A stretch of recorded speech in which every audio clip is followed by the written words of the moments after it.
think are especially appropriate for today and this time of where we are. Blessed are the peacemakers, for they will be called children of God. Matthew 5. If a house be divided against itself, that house cannot stand. That was Mark 3, actually, before Abraham Lincoln. Turn away from evil and do good. Search for peace and work to maintain it. Psalms 34. The seed whose fruit is righteousness is sown in peace by those who make peace. I think those words are all appropriate for where we are today. It's another quote that I think is applicable to where we are today. You can't use the military as a political weapon. Do you remember who said that? I said that. There's another quote. The option to use active duty forces in law enforcement, use forces in a law enforcement role, should only be used as a matter of last resort and only in the most urgent and dire of situations. We are not in one of those situations now. I do not support invoking the Insurrection Act. Do you know who said that?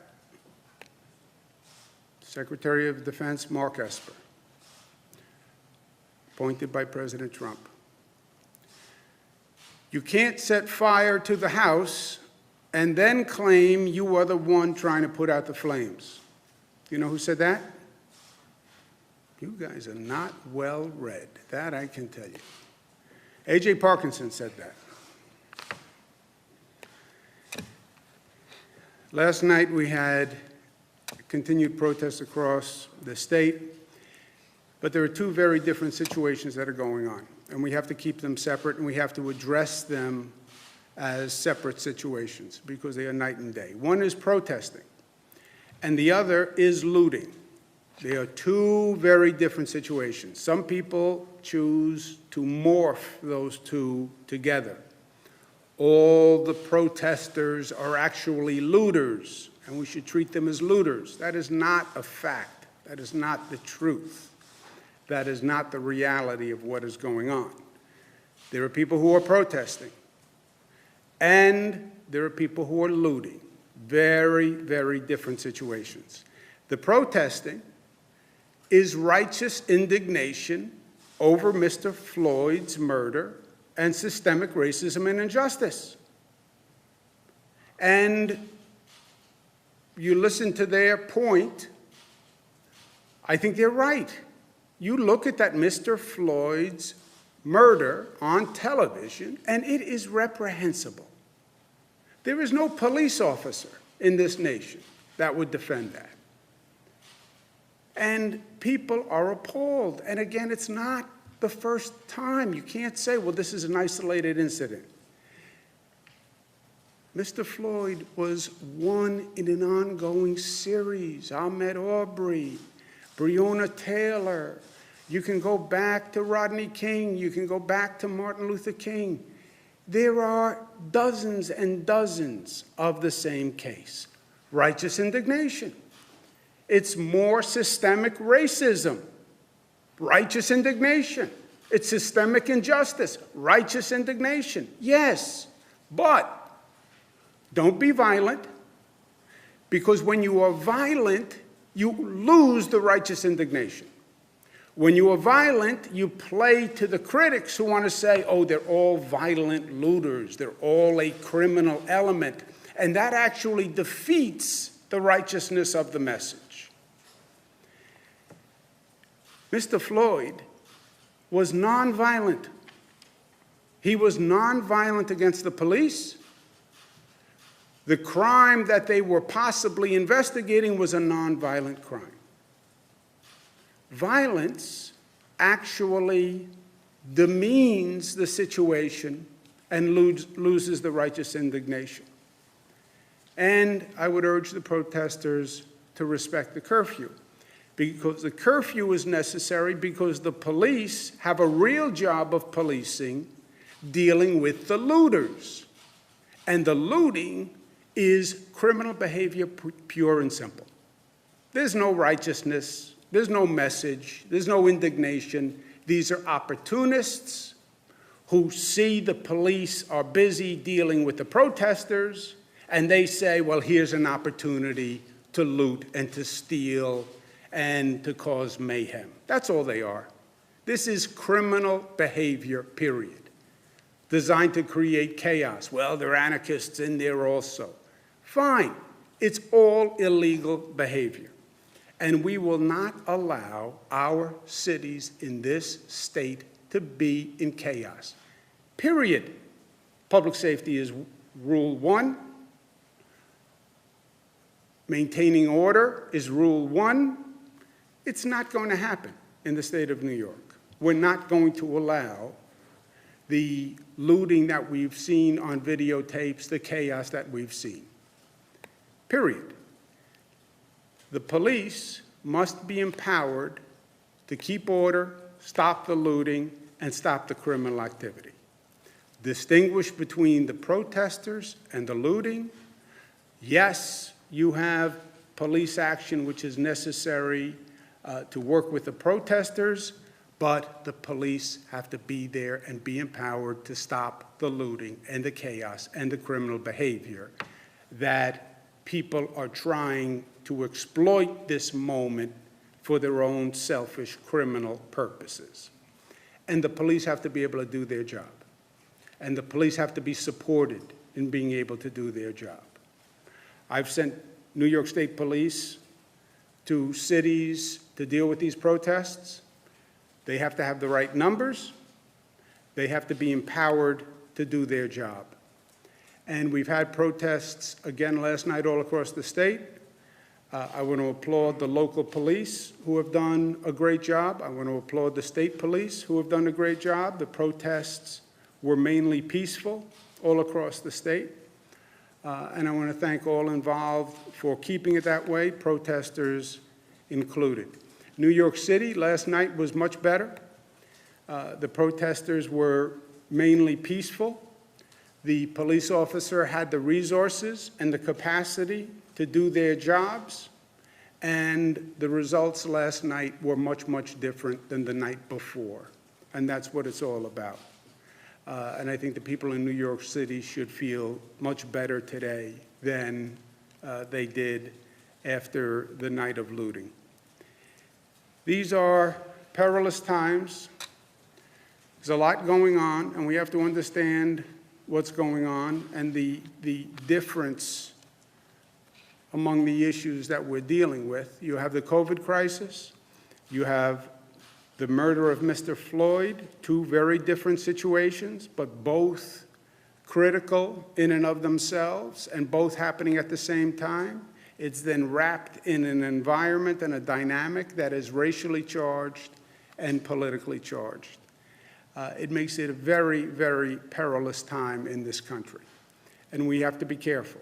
We have to be very careful because the consequences are steep on both sides of this equation. So leadership, good government, responsibility is more important than ever before, especially in these divided times. COVID-19 is still a real threat. We're still battling that. I know it's not on the front pages today, but it is still in people and in society. We're still battling that. That is going better than it has ever gone in New York. We have the lowest number of hospitalizations ever, and we have the lowest death toll ever. And God bless the people of New York for what they did. God bless the nurses and the doctors and the essential workers and the frontline workers, because they saved hundreds of thousands of lives in the state of New York. We have to remember what made us successful during COVID, that we're New York tough, but New York tough is multifaceted. It means New York smart. If you're going to protest, protest intelligently. Remember, the COVID virus is still out there. So protest intelligently.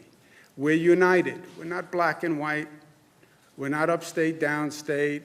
We're not red and blue. We are one state, one community, and we came together that way. We're disciplined in fighting this COVID. We're disciplined in having our right to protest, but doing it peacefully and in a way that respects law and order, and we are loving at the end of the day. Yes, we have issues. Yes, we have challenges. But we've shown how good we can be as a community and how much we respect one another and the sacrifice we're willing to make for one another. Let's keep that spirit that we developed over the past 95 days. Let's keep that going, because that is pure magic. If we stay united and we stay loving and we stay smart, we're going to handle all of these issues and we're going to be the better for it. We've overcome the greatest challenge that this state has faced in my lifetime with this COVID virus. This was the beast that we didn't know if we could beat, but so far we've beaten it. We have to stay smart to make sure we control the beast. But we did it. We overcame. We, the people, overcame together. Last words for today: do not be overcome by evil, but overcome evil with good. Romans 12. That, my friends, is New York tough, smart, united, disciplined, and loving. Questions?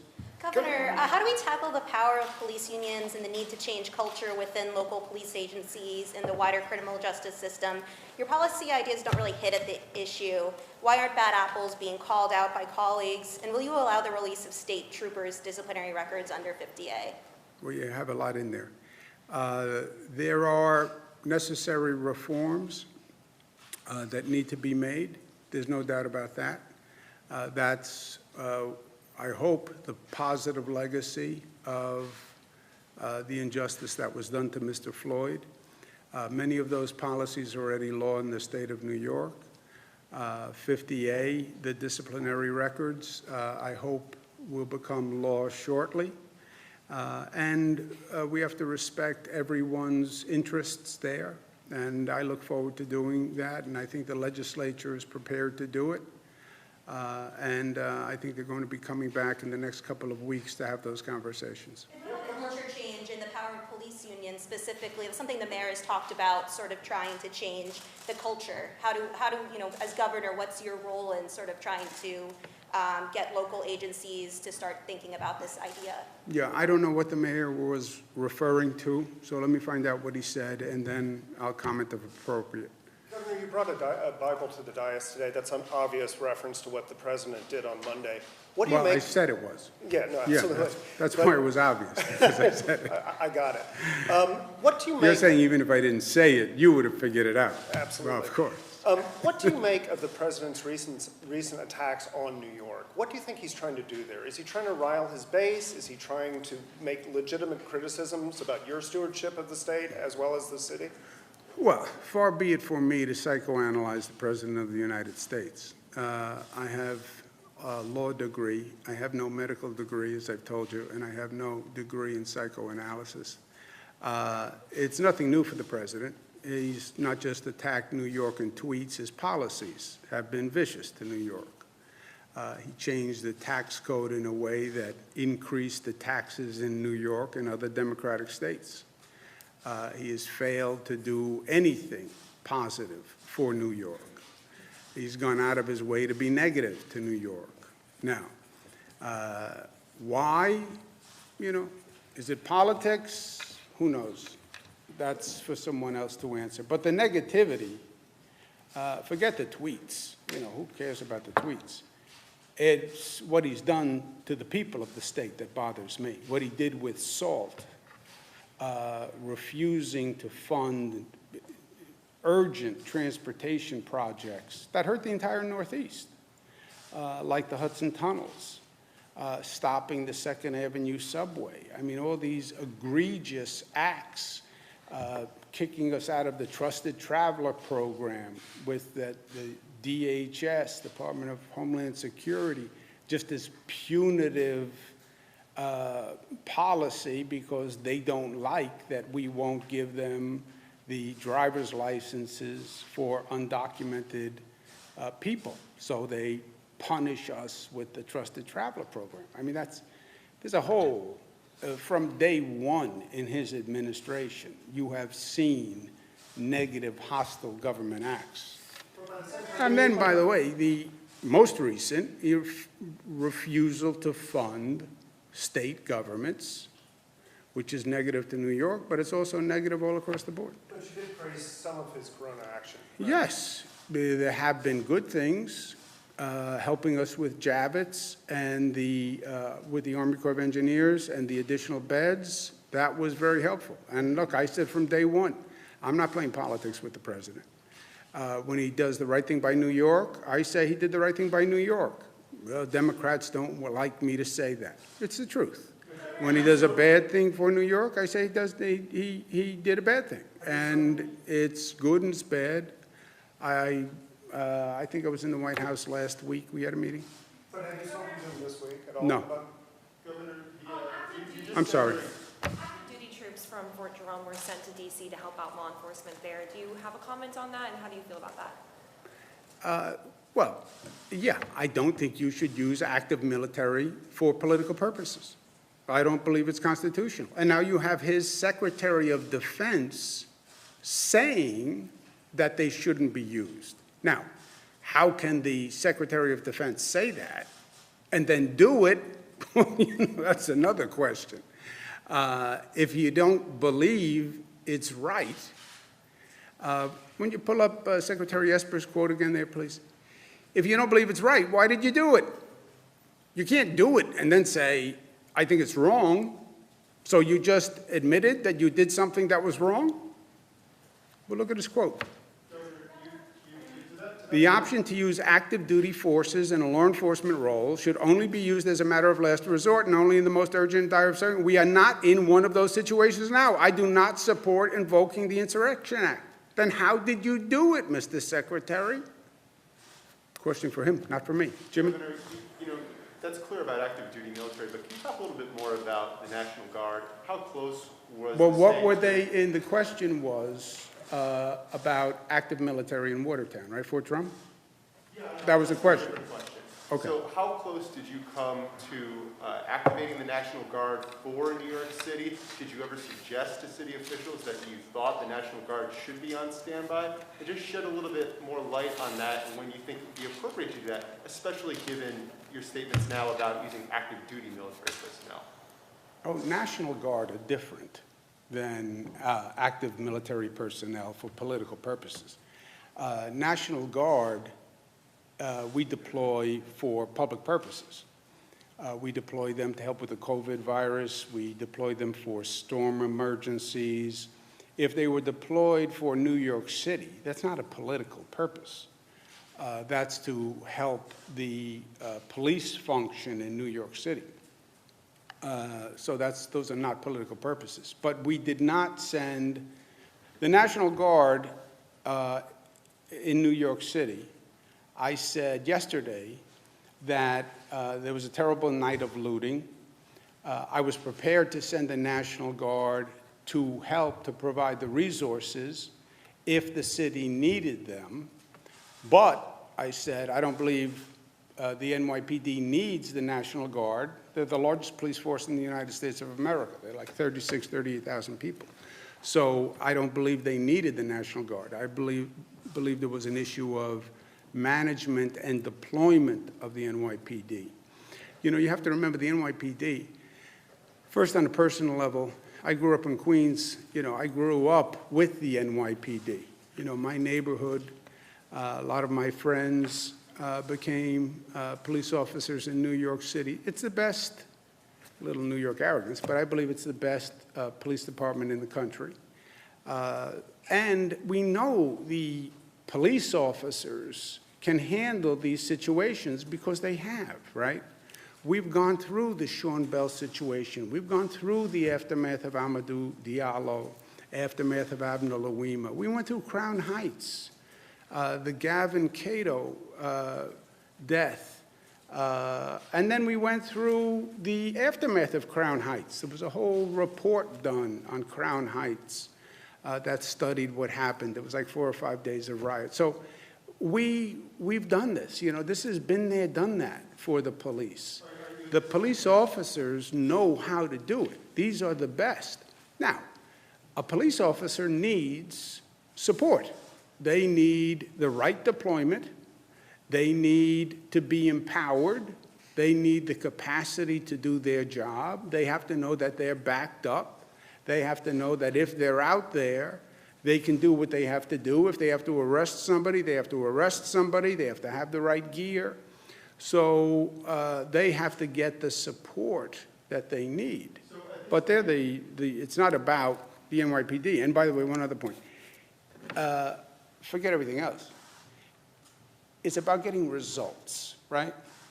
I'm here to get things done and make life better for people. We got results. Last night was a much, much better night than the night before. So it worked. We got results. Let's just remember what we did last night, and let's keep that going. Governor, the Webster County executive is urging businesses there to ignore the phases and just suggesting to them that they open up right away if they so choose. And he's also starting a GoFundMe page to help pay fines if there were any fines. Do you have any response to that? Well, I don't think telling people to violate the law is a good idea. And somebody tells you to violate the law, that's not an excuse when you violate the law. So you still get the fine or whatever the penalty is for violating the law. You would still be liable. You would still get sued. And you will still be closed down. And you'll be penalized. And, you know, I can tell you, yeah, you should get up and assault Jesse. I think you should do that. Yeah, but you go to jail. Let's take one more. This morning on one of the radio shows, or one of the shows downstate, Chief Monahan of the NYPD said that you called him to apologize for your remarks yesterday in regards to the NYPD. Just wondering what that conversation was like when you spoke with the chief, and again, how did you come to that conclusion? Yeah, I make it very simple. First, I never spoke to whatever that person's name is. I spoke to the police commissioner and said the same thing I just said to you and the same thing I said yesterday, which is it's an issue of management and deployment. The actual police officers are the best. My issue was with the management and deployment, never about the police officers. It's about the management. It's about the deployment, not about the officers. Thank you very much. I'm taking my Bible and I'm going back to work. Read the Bible.